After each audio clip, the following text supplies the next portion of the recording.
এদেশের মাতব্বরি কোনো ভারত না, কোনো চীন না, কোনো পাকিস্তান না, কোনো সৌদি আরব না, এখানে চলবে আমাদের মন মতো। যেহেতু ৯৬% মুসলমান এখানে আমরা বাস করি, আমরা আল্লাহর গোলাম পরিচয় দেই, সুতরাং আমরা আল্লাহর বিধান এখানে চাই। এ ব্যাপারে কারো যদি দ্বিমত থাকে হাত তোলেন, তোলেন। নিরপরাধ কোন মানুষকে এই 15.5 বছরে যাই করেছেন। নিরপরাধ কোন মানুষকে আমরা আর নিরপরাধ কোন মানুষকে 1 সেকেন্ডও জেলে রাখতে চাই না। এই জন্য 15.5 বছরে যারা মিথ্যা মামলার আসামি, যারা মিথ্যা সাক্ষীর জন্য জীবনটা শেষ করে দিল, আমরা চাই কোনো বিচার করার দরকার নেই। 50 ওয়াক্ত নামাজ দিয়েছিল, 50 ওয়াক্ত নামাজ শুধু পড়ার জন্য আল্লাহ দেয়নি, বলেছিল নামাজ কায়েম করবা। এই জন্য পড়া কোরআন শরীফের ভেতরে এক জায়গায় আছে মাত্র নামাজ পড়ার কথা। কয় জায়গায়? কোন জায়গায়? ফাসল্লি রব্বিকা, ফাসল্লি পর্যন্ত ঠিক আছে। বাংলাদেশে বহু মানুষ নামাজ পড়ে, কি করে? হয়তো লোক দেখানোর জন্যে, ভোট পাওয়ার জন্যে, অথবা মানুষ যেন বলে যে না লোকটা নামাজি, এই জন্যে কথা বলে না কেন? কিন্তু এর পরের শব্দ কি? ফাসল্লি রব্বিকা। শুধু নামাজ পড়লেও হবে না, রবের জন্য পড়া লাগবে। আর যারা রবের জন্য নামাজ একবার আরম্ভ করে, আপনি দেখবেন তামাম দুনিয়া একদিকে, তার নামাজ আপনি বাদ দিতে পারবেন না। এখনো পর্যন্ত অনেকে জালেমের সাফাই গায় আর বলে না এটিএম আজহারুল সাজা প্রাপ্ত মানুষ, ওনারে মামলায় জামিন দেওয়া হবে কেন? ওরে জবাই করা দরকার শয়তান। হাসিনার আবার মামলা কিসের? ও তো যা করেছে সব রাগে পড়ে ওর বাবার ওই হত্যার প্রতিশোধ নেওয়ার জন্য।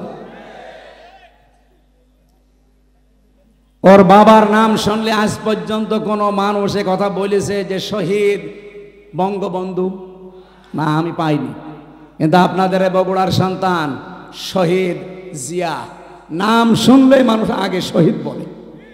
কেন? এমনি এই শব্দটা তো খেলাচোরা জিনিস না যে যাত্রার নামের সাথে লাগিয়ে দেবেন। শহীদ হওয়া কত বড় দামি জিনিস আল্লাহর কাছে জানেন? শহীদরা মরে গেছে কথা বলাও নিষেধ, শহীদরা মরে গেছে ধারণা করাও নিষেধ। কত দামি শব্দ! এই জন্য আমরা শহীদ বঙ্গবন্ধু আজ পর্যন্ত কারো মুখে শুনি না, কেউ বলেও না। হ্যাঁ, এতটুকু বলে যে ওনারে ওইভাবে মারা ঠিক হয়নি, ওনারে টুকরো টুকরো করার দরকার ছিল। কিন্তু শহীদ জিয়ার নাম শুনলে আপনি বলেন, নাম শুনলে আগে মানুষ শহীদ বলে। উনি যে কাজটা করে দিয়েছিলেন আরাফাতের ময়দানে, ওনার জীবনে কি কবুল হবে না হবে আমি জানি না, তবে এই কাজটা আমার মনে হয় আল্লাহর ভালো লেগেছে। লক্ষ লক্ষ মানুষ সেখানে যে ছায়ায় আশ্রয় পায়, আমি নিজেও সে আশ্রয়ে ছিলাম ছায়ায়। মন থেকে এমনি দোয়া আসে, আল্লাহ এই ছায়াটা যিনি দিলেন তৈরি করে, তার মাথার ওপর তোমার কুদরতের ছায়া তুমি দিয়ে দিও। আরাফাতের ময়দানে হাজির দোয়া আল্লাহ ফেরত দেয় না, কবুল হয়। লক্ষ লক্ষ হাজিরা এই দোয়া করে শুধু ওই নিম গাছের জন্য, কবুল হবে না? আমিও মন থেকে লোকটার জন্য শ্রদ্ধা এবং সম্মান নিয়ে দোয়া করি, আল্লাহ যেন শহীদ জিয়াকে শহীদ হিসাবে কবুল করে এবং তাকে যেন মাফ করে দেন। বলেন আমিন। এই জিয়া পরিবারটা আপনারা জানেন একটা মাজলুম পরিবার। তার একটা ছেলেকে মেরে ফেলেছে, বউটাকে জেলে রেখেছিল, একটা ছেলে তো বাইরে। কত বড় কঠিন পরিস্থিতি পার করলো। অথচ এই দলের ভেতরে এখন বাম আর রাম দুই গ্রুপ হয়ে একটা অলরেডি দাদা বাবুদের সাথে বাবা শাহজালাল সব হালাল করার চেষ্টায় আছে। আর একটা গ্রুপ যেটা ডানপন্থী, এরা এত কঠোর, কোনো ভারত না, কোনো পাকিস্তান না, এই দেশ চলবে আমাদের নিজেদের ভোটে। আর আমরা এইটা চাই। এদেশের মাতব্বরি কোনো ভারত না, কোনো চীন না, কোনো পাকিস্তান না, কোনো সৌদি আরব না, এখানে চলবে আমাদের মন মতো। যেহেতু ৯৬% মুসলমান এখানে আমরা বাস করি, আমরা আল্লাহর গোলাম পরিচয় দেই, সুতরাং আমরা আল্লাহর বিধান এখানে চাই। এ ব্যাপারে কারো যদি দ্বিমত থাকে হাত তোলেন, তোলেন। নিরপরাধ কোন মানুষকে এই 15.5 বছরে যাই করেছেন, নিরপরাধ কোন মানুষকে আমরা আর নিরপরাধ কোন মানুষকে 1 সেকেন্ডও জেলে রাখতে চাই না। এই জন্য 15.5 বছরে যারা মিথ্যা মামলার আসামি, যারা মিথ্যা সাক্ষীর জন্য জীবনটা শেষ করে দিল, আমরা চাই কোনো বিচার করার দরকার নেই। আইন মন্ত্রণালয়ে যিনি দায়িত্বে আছেন, আপনি ঢাকা ভার্সিটির একজন শ্রদ্ধাভাজন স্যার, আপনার সম্পর্কে অনেক কিছু তথ্য এখন সামনে আসছে। আশা করছি সাপ তুলতে যে কে কেঁচো খুঁড়তে যে আবার সাপ বেরিয়ে যেন না আসে। এটা আমার সামনে শুধু 10,000 20,000 মানুষ না, এখন 18 কোটি মানুষ আমার সামনে, এটা রেকর্ড হচ্ছে, সারা দুনিয়া চলছে। সবার পক্ষ থেকে আমি আহ্বান জানাচ্ছি আমার ইমানের দাবি থেকে, এটিএম আজহারুল ইসলামকে নিঃশর্তে মুক্তি দিয়ে তার কাছে ক্ষমা চাওয়া হোক। এই কথা বলেন না কেন? এই বৈধ দাবিতে আপনারা নেই? কারা আছেন দেখি তো ভাই, লিল্লাহে তাকবীর। দেখেন তো, হাত তোলেনি কে?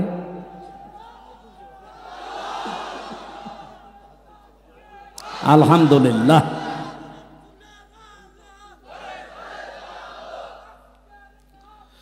আমার ভাইরা,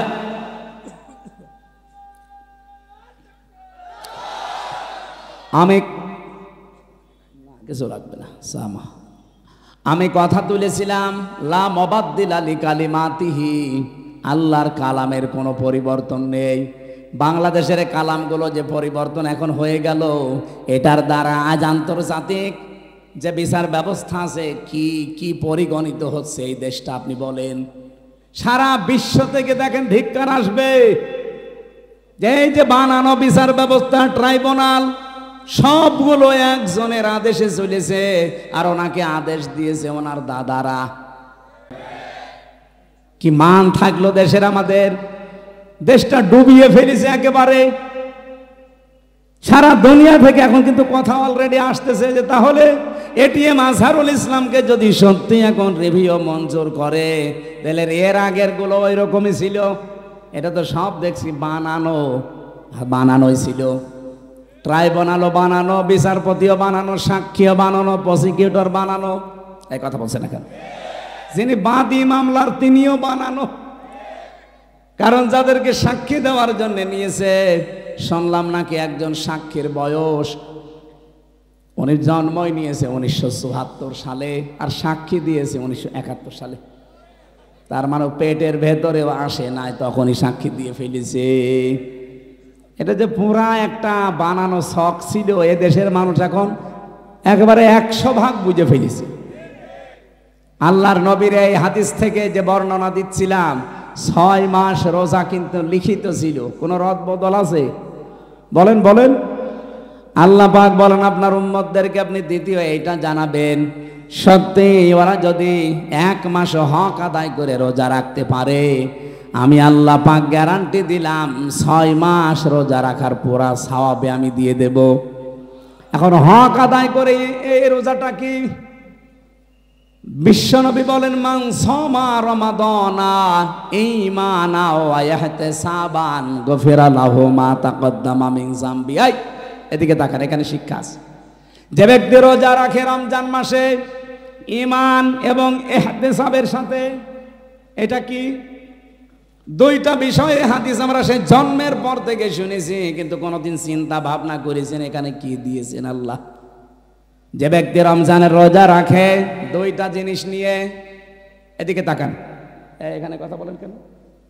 পরে পরে একটু পরে পরে, আগে এই দুইটা শুনে তারপরে যাবেন। আমি আপনাকেও জিজ্ঞাসা করবো, প্রিন্সিপাল সাহেব আপনাকে বলা লাগবে, এতদিন পড়াচ্ছেন, এই দুইটা বলা লাগবে। কেউ যদি সত্যিই রমজান মাসে রোজা রাখে, কয়টা জিনিস সামনে নিয়ে? বলেন বলেন। 1 নম্বরে ঈমানান, কিসের সাথে? এখন প্রশ্ন আসতে পারে আমার ঈমান তো আছে, আমি তো ঈমানের সাথে রোজা রাখি না। আপনি কি ঈমান যদি দাবি করেন যে আমার ঈমান আছে, মাস্ট বি আপনাকে ঈমানের আগে একটা কাজ করা লাগবে। ওইটা যারা করে না তাদের ঈমান টেকে না। ফামায়াকফুর বিত্তাগুত ওয়া ইউমিন বিল্লাহ, আল্লাহ পাক নিজে বলেন সূরা বাকারা 256 নম্বর আয়াতের মাঝের অংশে আছে, কেউ ঈমান আনতে চাইলে তার প্রথম কাজ হবে সে যেন তাগুতকে ছেড়ে দেয়। তাগুত কাকে বলে? তাগুতের অর্থ 4টা। এক নাম্বার তগুত হচ্ছে ওই শক্তি সে আল্লাহর হুকুম নিজে মানে না, অন্য কেউ মানবে মানতেও দেয় না। বলেন তো এই তগুত পৃথিবীতে নেই? হ্যাঁ বলেন না কেন? চারিপাশে আমাদের এই শক্তি আছে, নিজেও মানে না, কেউ মানবে মানতেও দেয় না। 2 নম্বরে তগুত শয়তান। 2 নম্বরে কি? 3 নম্বরে তগুত মানুষের তৈরি করা আইন। এটা আপনার ঘা লেগে গেল না? আমি কি গোপন করে দেব? না, গোপন করার জন্য আসি না, আর গোপন করলে আমার ওয়াজ শোনাও জায়েজ নেই। সুতরাং মানুষের তৈরি করা আইন যারা দুনিয়ায় প্রতিষ্ঠা করার কাজ করেন, আপনি কিন্তু তগুত। আপনার ঈমান এখনো আনাই হয়নি। আর আপনার এই যে ঈমান দিয়ে আপনি রোজা রাখবেন, রোজার যে পরের বর্তী শব্দ গফিরা লাহু মা তাকদ্দামা মিন যামবি, আপনার সব অপরাধ আল্লাহ মাফ করে দেবে। দেবে কি করে? আপনি তো রোজা রেখেছিলেন ঈমান ছাড়া। আপনি কি মনে করেন যে পৃথিবীর অন্যান্য ধর্মে যারা আছে তারা রোজা রাখে না? আমি বাইরের দেশগুলোতে ইহুদিদের সাথে মিশেছি, খ্রিস্টানদের সাথে মিশেছি, বৌদ্ধদের সাথে মিশেছি, আর মুশরিক তো পাশেই আছে। এদের সাথে তো পিরায় দেখা হতো আগে, কারণ এই বাংলাদেশের ছাড়া আমার বেশি অনুষ্ঠানগুলো ভারতে হয়েছে। আশপাশে কোনো প্রদেশ আমার বাঁক নেই। এই জন্য আপনাদের চাইতে ওদের সাথে আমার মেলামেশা বেশি আছে। দেখেছি এই বিশ্বের যে কয়টা নাম বলছি, প্রত্যেক জাতি কম বেশি রোজা রাখে, কিন্তু তাদের রোজা আমাদের আল্লাহর নির্দেশ এবং রসুলের দেখানো পথে না। খ্রিস্টানরা রোজা রাখে, ওরা ইফতারি করে না। ইহুদিরা রোজা রাখে, ওরা সেহরি করে না। আর হিন্দু যারা কেউ মরে গেল ওরাও রোজা রাখে, উপোস থাকে, ওরা সেহরিও নেই ইফতারিও নেই। আমাদের নবী যে আনন্দের কথা জানিয়েছেন, লিসাইমি ফারহাতুন ইনদা ফিতরিহি ওয়া ফারহাতুন ইনদা লিকাই রাব্বিহি। ইবনে মাজাহ শরীফের হাদিস। নবীজি বলেন প্রতিটি রোজাদারের জন্য 2টা আনন্দের জায়গা আছে। 1 নম্বরে ও যখন ইফতারি নিয়ে বসবে সারা দিনের পরে, তখন একটা আলাদা আনন্দ আল্লাহ তাকে দান করবে। 2 নম্বরে যখন এই রোজাদাররা রায়্যান নামক দরজা দিয়ে প্রবেশ করে আল্লাহর সাক্ষাৎ পাবে, এটা সবচাইতে বড় আনন্দের বিষয়। অন্যান্য জাতির রোজা কি আমাদের মতো? বলেন বলেন। তাহলে 1 নম্বরে কি বললাম? রোজা রাখতে হলে আপনাকে 1 নম্বরে ঈমান আন, ঈমানের সাথে। আর ঈমান আনতে হলে আগে আপনাকে তাগুত ছাড়া লাগবে। যারা আল্লাহর বিধান মানে না, মানতে দেয় না, এটা মাইনাস, শয়তান মাইনাস। এখন যদি বলেন শয়তান পাবো কোথায়? আছে, শয়তান নেই? যারা অহংকার করে তারা শয়তান, যারা অপচয় করে তারা শয়তান, যারা যৌনতা ছড়ায় তারা শয়তান। এরকম সৃষ্টিতে নেই। আসতে বলেন কারণ নেই। শয়তান খোঁজা লাগে। শয়তান তো তারা যারা অহংকার করে, শয়তান তারা যারা অপচয় করে, শয়তান তারা যারা নিজেদেরকে যৌন অঙ্গ যেগুলো গোপন রাখা দরকার এগুলো মানুষকে দেখায়। শয়তান খোঁজার জন্য আমেরিকায় যাওয়া লাগবে? এ বগুড়াতেও শয়তান আছে না? এইগুলো থেকে মুক্ত হবে। 3 নম্বরে মানুষের তৈরি করা আইন যারা কায়েম করতে চায় এরা শয়তান। এই তাগুতের সাথে যারা আছেন তাদের রোজা হচ্ছে না, এগুলো ছেড়ে দিয়ে রোজা রাখেন, ঈমান হইল। 2 নম্বরে ইহতিসাবান। ইহতিসাব মানে এটা হিসাব থেকে এসেছে। আপনাকে একেবারে পঙ্খানো হিসাব নিকাশ করে করে সামনের জীবন আপনি চালাবেন। কি দিয়ে? অল ফুরকান। কোরআনের 55টা নাম আছে, তার একটা নাম হচ্ছে ফুরকান। নাম কি? সত্য মিথ্যা পার্থক্য করে বাকি জীবন আপনাকে চালানো লাগবে। আমি বলেছিলাম না আজকে একটা ফরজ জানাবো, আর সব ফরজের বড় ফরজ জানাবো। ফরজ হচ্ছে রমজানের রোজা, আর সব ফরজের বড় ফরজ হচ্ছে কোরআন দিয়ে হক আর বাতিল পার্থক্য করে বাকি জীবন চালানো। এই ফরজটা মানা যাবে না, এইটা এখন দরকার। রমজান আসবে, চলেও যাবে 30 দিন পর, কিন্তু আপনি যদি হক আর বাতিল পার্থক্য করে কোরআন দিয়ে জীবন চালাতে না পারেন, আপনার বড় ফরজ আদায় হয়নি, কিয়ামতে ধরা খাবে। আল্লাহ তাআলা এগুলো এমনি দেয়নি আপনাকে। ইউরিদুল্লাহু বিকুমুল ইসরা ওয়ালা ইউরিদু বিকুমুল উসরা। ওয়ালিতুকমিলুল ইদ্দাতা ওয়ালিতুকাব্বিরুল্লাহা আলা মা হাদাকুম ওয়া লাআল্লাকুম তাশকুরুন। ইয়াদের ব্যাখ্যায় আমি পড়েছি, আমার উপরে কথা বলে কারা কইরা? শেষ করে দেব নাকি? বেশি রাত হয়ে গেছে, সেহরি খাওয়া লাগবে আজকে নাকি? সেহরি কালকে, ইনশাল্লাহ কালকে। আর একটু কথা বলবো না শেষ করে দেব? রোজা রাখাই লাগবে, মাস্ট বি। আর হক আর বাতিল পার্থক্য করে কোরআন দিয়ে সামনের জীবন চালানোই লাগবে, তাছাড়া রোজার কোনো উপকার আপনি পাবেন? বলেন। রোজাদারের জন্য অন্যতম উপকার হচ্ছে আমাইয়াত্তাকিল্লাহা ইয়াজআল লাহু মাখরাজা। রব্বুল আলামিন বলেন, যদি রোজা রাখার দ্বারা মানুষ তাকওয়া অবলম্বন করে, এমন জায়গা থেকে আমি আল্লাহ তার রিস্কের ব্যবস্থা করি যার ধারণাও সে কোনোদিন করে নাই। আমি এরকম প্রায় 33টা বিষয় পেয়েছি আয়াতের। যারা রোজা রাখার দ্বারা তাকওয়া অবলম্বন করবে তাদের তো 27টা উপকার হবে দুনিয়া আখেরাত মিলে। আর 33টার ভেতরে 1 নম্বরে হচ্ছে এমন জায়গা থেকে আল্লাহ তাকে বিপদে পড়লে সাহায্য পাঠাবে, ওর ধারণাও ছিল না যে এই জায়গা থেকে সাহায্য আসতে পারে। 1 নম্বরে পেয়েছি হযরত ইউসুফ আলাইহিস সালামের নাম। এটা সূরা ইউসুফে 12 নম্বর পারা 17 নম্বর পৃষ্ঠার 1ম নম্বর লাইনের 23 নম্বর আয়াতে পাবেন। ওয়ারাওয়াদাতুহুল্লাতী হুয়া ফি বাইতিহা আন নাফসিহি ওয়া গাল্লাকাতিল আবওয়াবা ওয়া ক্বালাত হাইতালাক। রব্বুল আলামিন বলেন, যে মহিলার ঘরে হযরত ইউসুফ ছিলেন, ও কিন্তু তাকে ফাঁসলিয়ে নিয়ে গেছে 7 তলা বিল্ডিং এর উপরে, 7টা দরজায় তালা লাগিয়েছে, নিজের কাপড় চোপড় সবগুলো খুলেছে আর ডাক দিয়েছে, ওয়াকালাত হাইতালাক, আমার দিকে আসো। হযরত ইউসুফ প্রথমে তিনি বললেন, ক্বালা মাআযাল্লাহ ইন্নাহু রাব্বি আহসানা মাসওয়ায়া ইন্নাহু লা ইউফলিহুজ জালিমুন। আল্লাহর সাহায্য চাই। আমার রব, এখানে রব বলতে আমার যিনি দায়িত্বে আছেন, আপনার স্বামী আজিজে মিসর, এই লোকটা আমার দায়িত্বশীল, তার আমানত আপনি, আমি আপনার খেয়ানত করতে পারি না। ইন্নাহু লা ইউফলিহুজ জালিমুন। এই খেয়াল করেন, ইউফলিহু এটা মোজারে, বর্তমান ভবিষ্যৎ, প্রেজেন্ট ফিউচার। ইউসুফ নবী ওখানে যেই মহিলাকে উদ্দেশ্য করে কথা বলছিলেন, ওখানে মহিলা কয়জন ছিল? আরো জোরে বলেন। তাহলে একজন দিলে জালেম দিতে পারতেন, জালিমুন দিলেন কেন? হযরত ইউসুফ যদিও জুলাইখাকে উদ্দেশ্য করে কথাটা বলতে চেয়েছেন, কিন্তু কিয়ামত পর্যন্ত হাজারো জুলাইখার বোন আসবে। কথা বলেন না কেন? হযরত ইউসুফ আল্লাহকে জানাতে চেয়েছিলেন এবং ওই মহিলাকে শোনাতে চেয়েছিলেন, কোনদিন কোন জালেম সফল হচ্ছে না, হবে না। ওই আয়াতটা কোরআনে এখনো আছে না নেই? আরো জোরে বলেন, আছে না নেই? সুতরাং যারা জালেম হবেন, চর্মচোখে মনে হবে হ্যাঁ অনেক কিছু পাচ্ছি, অনেক উন্নতি হচ্ছে, যদি জুলুম আপনার ভেতরে পাওয়া যায়, আল্লাহর কসম কোনদিন আপনি সফল হতে পারবেন না।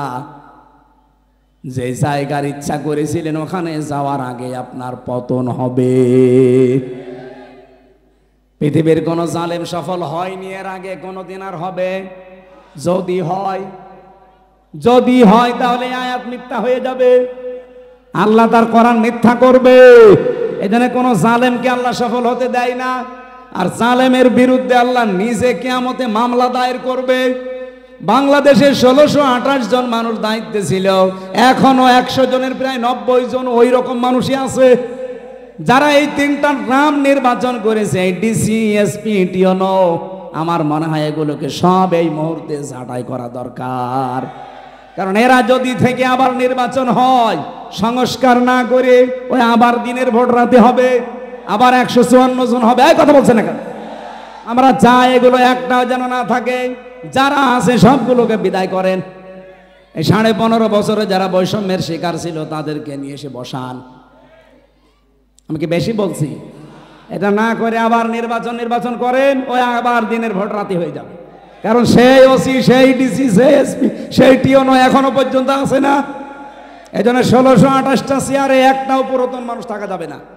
গত কয়েকদিন আগে প্রায় 44টা ডিসি অলরেডি পাল্টিয়ে গেছে, তাদের অবসরে দিয়ে দিয়েছে বাধ্যতামূলক। ডক্টর মোহাম্মদ ইউনুস 2 নবীর নাম নিয়ে বসে আছে, মোহাম্মদ আর ইউনুস। কয় নবীর? 2 নবীর নাম নিয়ে কাজ করছে যে না একটাও রাখবো না। যেগুলো জালেমকে সাহায্য করেছে একবারে 44টা ডিসি শেষ। বলছে আপনারা বাধ্যতামূলক অবসরে। বলছে না আমাদের তো এখনো বয়স শেষ হয়নি। বলে না, শেষ হয়ে গেছে। নির্বাচনের আগে হাসিনা যেমন করেছিল, চাচা এরশাদের কাছে যে বলছে আপনি অসুস্থ, বলছে কই আমি তো ভালো। না আপনি অসুস্থ, চলে হাসপাতালে ভর্তি করে একটা ইঞ্জেকশন দিয়ে শুয়ে রেখেছে, থাক। আমার মনে হয় এইটাই করা লাগবে। এই 1628টা যারা আছে একটাও আমরা দেখতে চাই না। আমি নাম নিলাম না, পাশের জেলা নাটোরের সর্বোচ্চ পর্যায়ে যিনি দায়িত্বে ছিলেন, উনি বৈষম্যের শিকার হয়ে 15.5 বছর ওএসডি হয়েছিলেন। পরবর্তীতে এসে একটা দায়িত্ব পেয়েছে, ওনার সাথে আমি গোপনে কথা বলছিলাম। উনি বলছিল হুজুর এখনো পর্যন্ত 100 জনের 90 জন ওই শয়তানরাই আছে। তা আপনারা আমরা চিল্লা পাল্লা করে কি ওগুলো পাল্টানো লাগবে কি? 9 দফার ভেতরে সংস্কার একটা নেই, কথা বলেন না কেন? আমরা চাই একটাও যেন না থাকে। নির্বাচনের আগে সব পাল্টাতে হবে, সব পাল্টিয়ে এরপরে নতুন মানুষ দিয়ে নির্বাচন করেন। এদেশে যারা যাবে তাদেরকে আমরা ওয়েলকাম জানাবো, কিন্তু জালেম হবেন না। যদি জুলুম করেন, হানিফের বাড়ির দিকে তাকান, কুষ্টিয়া জুলুম করার কারণে তার বাড়ি মাটির সাথে মিশে যায়নি, ওর পায়খানার প্যান পর্যন্ত মানুষ খুলে নিয়ে চলে গেছে। এই জন্য আগামীতে যারা আসবেন চেয়ারে বসবেন, যদি জুলুম করেন কারো উপরে, 5 বছর পরে দেখবেন আপনার বাড়িও শ্মশান হয়ে গেছে। গতকালকে ঝিনাইদহ ছিলাম, বলছো হুজুর এই জায়গায় হিরণ চেয়ারম্যানকে পিটিয়ে মারার পরে ন্যাংটা করে পেছনে বাঁশ দিয়ে খাড়া করে রেখেছিল। সেই জায়গাটা দেখলাম, হিরণ চেয়ারম্যান কত অত্যাচার করেছে নারী পুরুষের উপরে। সে জুলুমের প্রতিশোধ 5 তারিখে একেবারে বিকালে 1 ঘন্টার ভেতরে মানুষ পিটিয়ে মেরে ফেলেছে জায়গায়।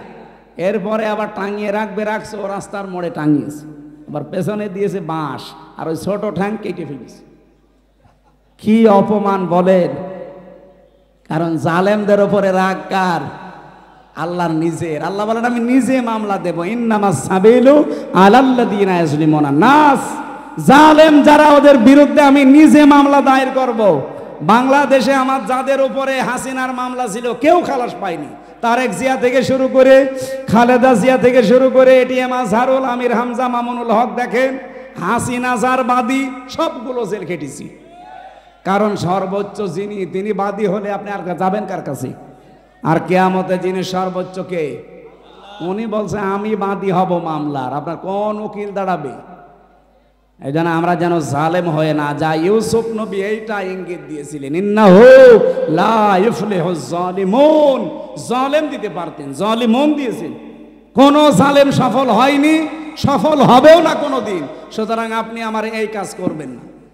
এটা বলার পরে আমি তাফসিরে খাজেনের ভেতরে পড়েছি, জুলাইখা সঙ্গে সঙ্গে নিজের শরীরের যত কাপড় ছিল প্রায় সবগুলো খুলে ফেলেছি, নেংটি ছাড়া। নেংটি ছাড়া সব খুলে ফেলে যখন সামনে এসেছে, ইউসুফ নবী নিজের চোখের উপরে হাত দিলেন, কিন্তু মানুষ হিসাবে তার ভেতরেও চাহিদা নেই। কি আপনি আয়াতের পরবর্তী আয়াত দেখবেন, 24 নম্বর আয়াত সূরা ইউসুফের, ওয়ালাকাদ হাম্মাত বিহি ওয়া হাম্মা বিহা। জুলাইখা যেমন কাপড় চোপড় খুলে জেনা করার জন্য রাজি, ইউসুফও রাজি। কি প্রিন্সিপাল সাহেব ঠিক আছে এটা?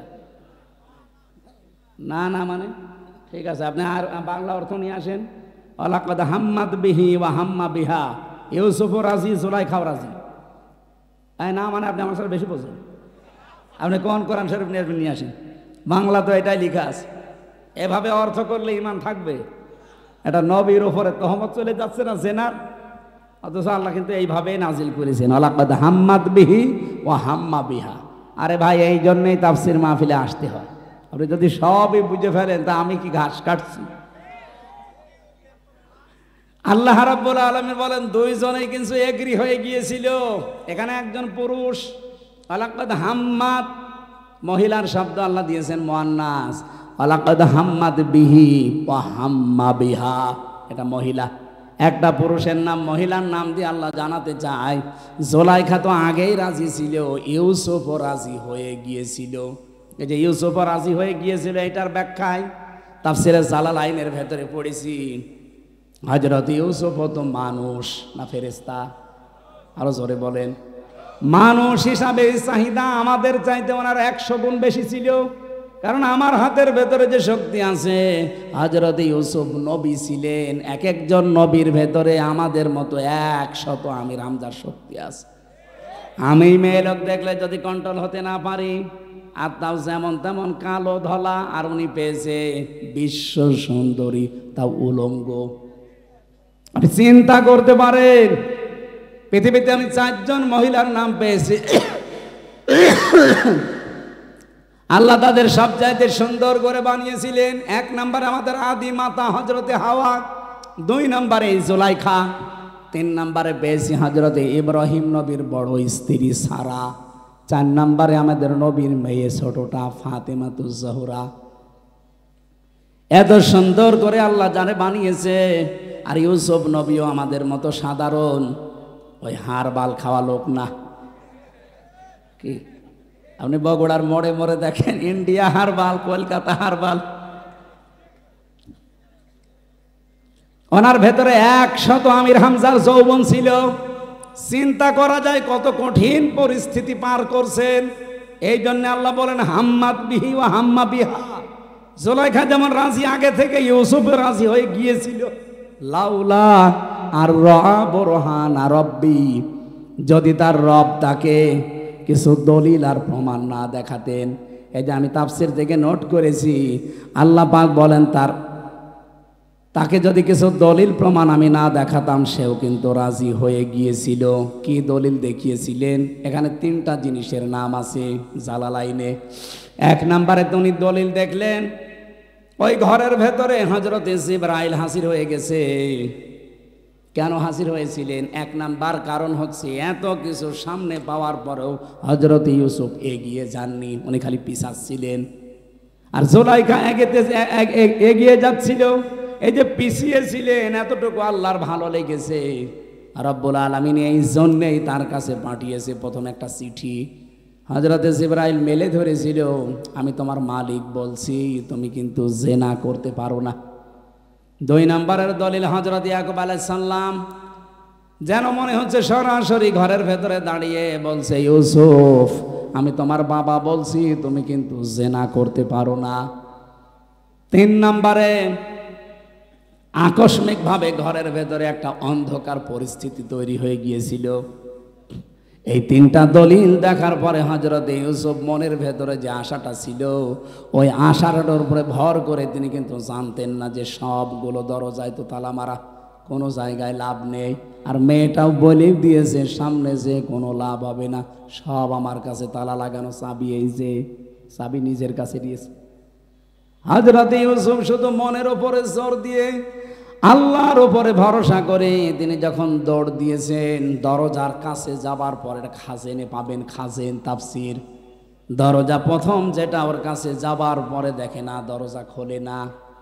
মনে মনে সিদ্ধান্ত নিলেন, আল্লাহ আমি তো তোমার উপরে ভরসা করে মনের উপরে জোর দিয়ে এ পর্যন্ত দৌড়িয়ে এসেছিলাম, কমপক্ষে এই বাস থেকে এ বাস পর্যন্ত, এই ঘরের কোণা থেকে এ পর্যন্ত দরজায় আমি আসলাম, কিন্তু দরজা তো যে অবস্থা, এ তো নিজে মানুষের ভাঙা সম্ভব না, তালা লাগানো।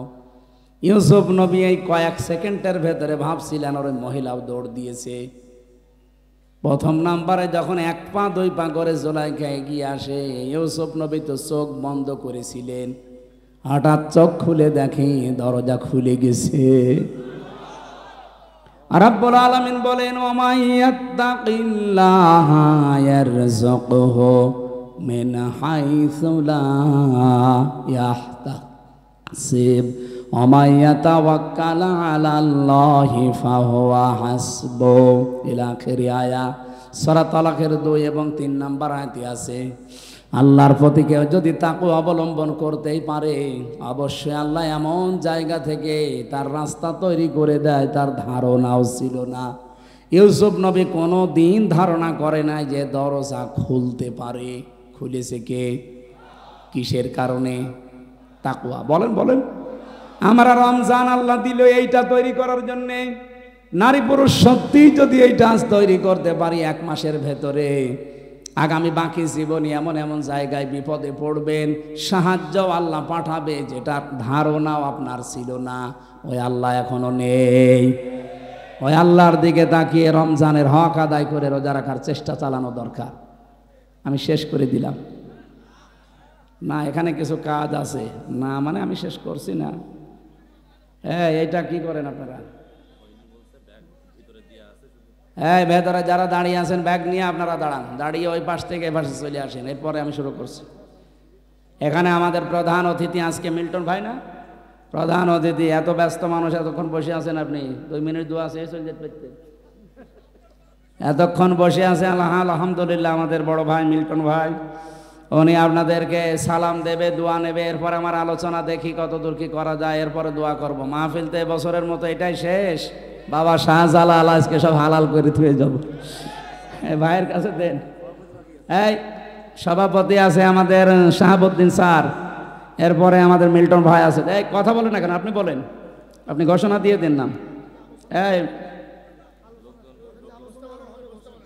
মাইকটা দেন।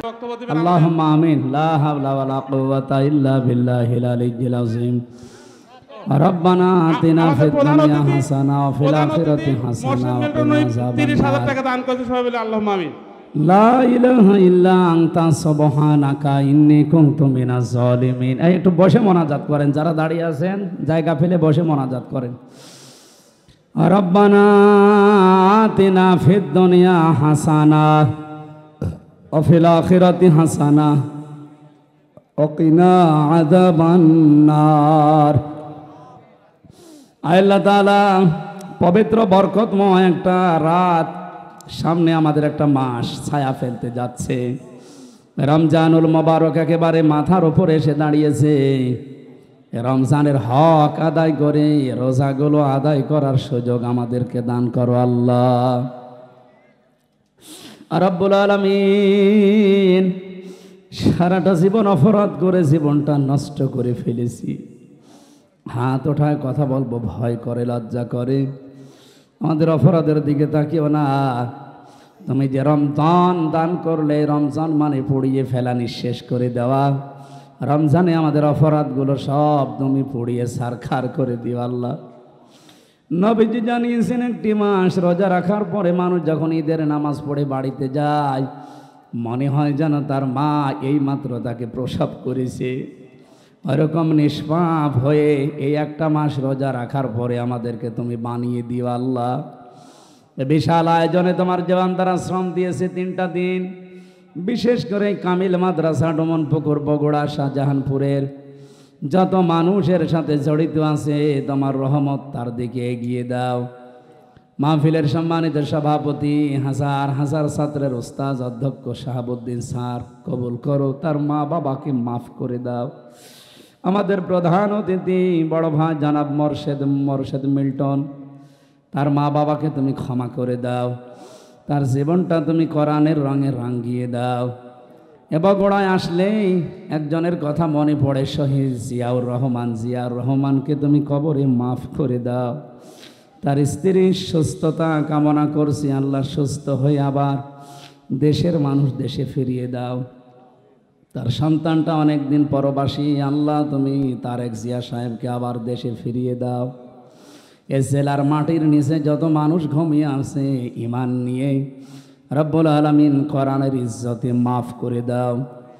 2024-এর 5ই আগস্টের আগ পর্যন্ত যারা দেশ এবং দেশের জন্য, মানবতার জন্য, ইসলামের জন্য জীবন দিয়ে গেল আল্লাহ, মানুষের অধিকার রক্ষায় যারা সচেষ্ট ছিল, এদেরকে শাহাদতের মরণ দিয়ে ধন্য করো।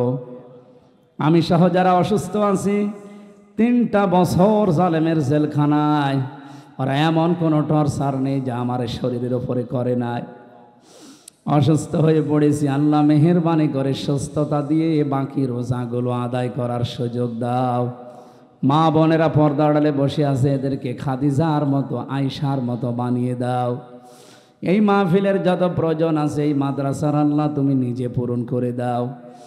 আমার মোর্শেদ ভাই শাহাবুদ্দিন স্যার সহ যারা বেশি বেশি করে তোমার নবীর এই ঘরে দান করলো, তাদের দানগুলো কবুল করো।